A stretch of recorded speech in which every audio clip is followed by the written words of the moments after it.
السلام عليكم ورحمة الله وبركاته. متابعينا الأعزاء في كل مكان، أسعد الله قلوبكم، أسعد الله أوقاتكم. بداية اللهم صل وسلم وزد وبارك على نبينا ونور قلوبنا محمد صلى الله عليه وسلم. موضوع حلقتنا لهذا اليوم: عصفور مهاجر يصطاده طفل أيضا مهاجر أو نازح أو ما شابه.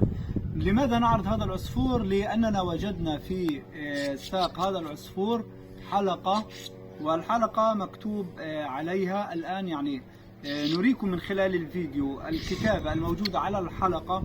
طبعا هذا العصفور المهاجر قام أشخاص بوضع هذه الحلقة في قدمه، إما وهو في العش أو تم صيده ووضع هذه الحلقة لدراسة المسافة التي يهاجرها. طبعا هذا العصفور وغيره من الكثير من العصافير تهاجر آلاف الكيلومترات.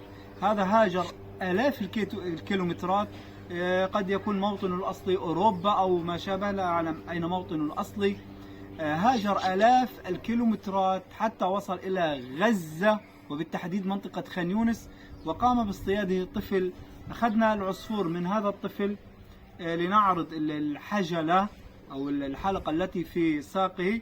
ربما واضع هذه الحلقة يصادفنا أو يرى هذه الحلقة فيما بعد. من خلال الفيديو قدمنا الماء للعصفور، شرب الماء، وقدمنا له بعض الدود القبابي وتناول الدود القبابي، مأنين على صحة العصفور. والآن سنقوم بإطلاق سراحه ليكمل هجرته من حيث أتى، وقد يعود إلى حيث أتى مرة أخرى. والآن طبعا سنطلق سراح هذا العصفور لكي يصل إلى موطنه الأصلي أو يتم معاد هجرة. طبعا أنا مضطر أمسكه بهذه الطريقة لكي يعني يتضح في الصورة أفضل.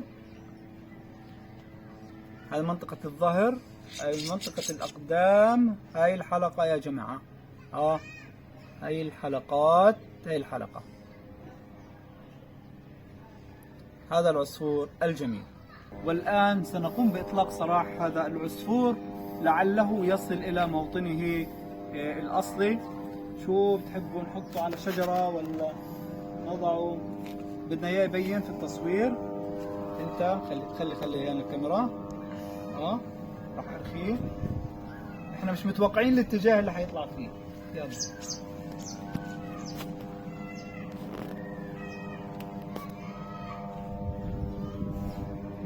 وبهيك يا جماعة نكون قد أوصلنا لكم هذه الفكرة، فكرة الطيور المهاجرة التي تقطع آلاف الكيلومترات ويتم وضع حلقات في أقدامها من قبل أناس يهتمون بالطبيعة أو يهتمون بهجرة الطيور.